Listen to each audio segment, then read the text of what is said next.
Assalamu alaikum ‘yan uwana musulmi. Ina so in ja hankalinmu gaba ɗaya,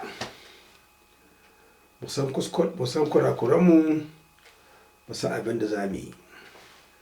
Amma dai gaskiya musulmai suna jin kunya. Mu ‘yan tambaya ne a bamu bayani. Akwai wata aya a cikin suratul shu'ara, ina ɗan mai ta 200 ko da tara ne ko 219, inda aka ce wanda kallubuka fi sajidi. Da wa ake? Da ni? Na isa? Da wani shehi ake? To wannan magana wace ce kuma? Maganar mala'ika Jibrilu ce? Wani kallubuka? Maganar Allah ce. Allahu akbar. Ana cewa wai a je ai karatu, wai sai ka je wajen wani malami na Muhammadu Rasulullahi sallallahu alaihi wasallama, sai Jibrilu.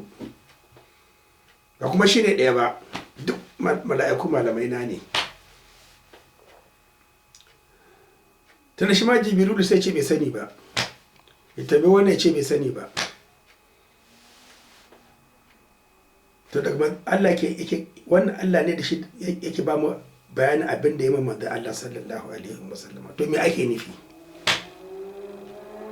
Kamar da kuke cewa abin da kuke so gardama ba aiki, kareta mutane da wulakanta wanda ya sani, to ku je ku ta yi, za mu haɗu da ku cikin kabari. Kowa mutuwa yake yi, duk ina shahunan suke, suna can ana masa hisabi. To kuma kanku hisabi kafin ku iske su.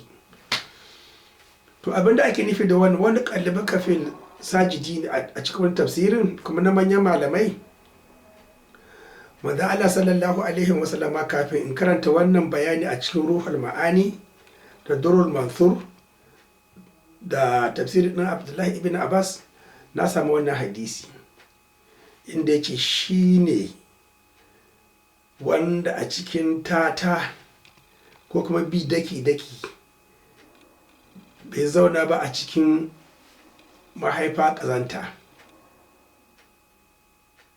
La hawla wala quwwata illa billahi al-aliyyil azim. Kaji kenan yadda ya hito ba kunya ba wani abu, amma sai ku ce wani abu wai yana da kaciya. Ku fiɗa abin da ya kamata a fiɗi don kowa ji tsoro. Yace shine kuru, kuma kullum yana cikin asalabi ɗin annabawa daga annabi Adamu alaihi salam. To idan kun ce fatih lima ugulika yan Tijjaniya, shi kuma ga abin da Allah subhanahu wa ta'ala ya ce, wanda kallabaka fi sajidin. Shi kuma ga shi kuma abin da ya ce, bai tsammani ba a cikin hadisin an kawo wannan aya an hada. To idan a ce wani kallabaka fi sajidin, ga shi abin da ya ce, to yaushe ne aka samu fatah? Yaushe aka kusa ugulika, galaka? Kuma galaka ɗin so nawa?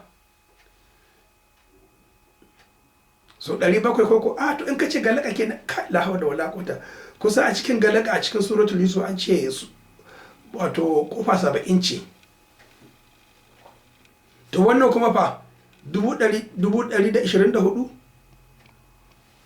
tunda an ce abin nan yawan duka wanda aka aiko kenan, ko 313 manzanni. To ina so yan Tijjaniya ku san abin da ake ciki. Malaminku Allah ji kanshi 2007 na ce muku ya aiko, ya ce ya yi farin ciki na hito ina neman shugaban kasa, ya ce kada ma in dai aka sa sunana a ciki PRP ta abin nan INEC, ya ce to kada ma a fito daga gidana, shi zai man campaign. To yanzu ina man campaign a tashin kiyama ko za ku banni? Ya dai mutu dai, ina cikin kabari yanzu. Ba ha zai na man campaign ba? To ku fa? To ku haɗu. Ban ce ba ku zaɓi ɗaya daga cikinku, amma ba mai girman kan tsiya ba, wanda zai san cewa shi bai sani ba, kamar yadda manzon Allah sallallahu alaihi wasallam ce bai sani ba, ya ce bai tambaye Jibrilu ce bai sani ba, ku tambaye wani mala'ika bai ce bai sani ba, har aje na ƙarshe in Allah ji abin sai fi gaskiya. To babu wani ugulika, babu wani iftahi. Ba ku ce abin Allah ya kasa, fitira ce aka ce. Da saboda haka kuma ku je ku yi karatu. Ban ce ba ko ne kuke, na ce a mu tashi mu san wanda ya sani a zaɓe shi shugaba. Ba wani wanda ya fito ya sallar juma'a wanda ya hini, wallahi ƙarya kuke ku ce akwai wani ɗan boko wanda ya hini wanda ku zaɓa shugaban ƙasa. Kuma kun ga abin da aka yi kwanan nan shekaran jiya ko wasu je wasu suna iya gama wa shugaban ƙasa wai magana a kan mi. Akwai magana wata fi la ilaha illallah. Ina ruwan shi da la ilaha illallah. Kun da ku sa shi fa in sun san wani suka goyi baya aka yi wannan siyasa sun san la ilaha illallah kenan, me yasa ba su hito ba? Sai wanda ya fito a cewa bai sani ba, wai shi wane ne shi? To assalamu alaikum yan wana musulmi yan Tijjaniya.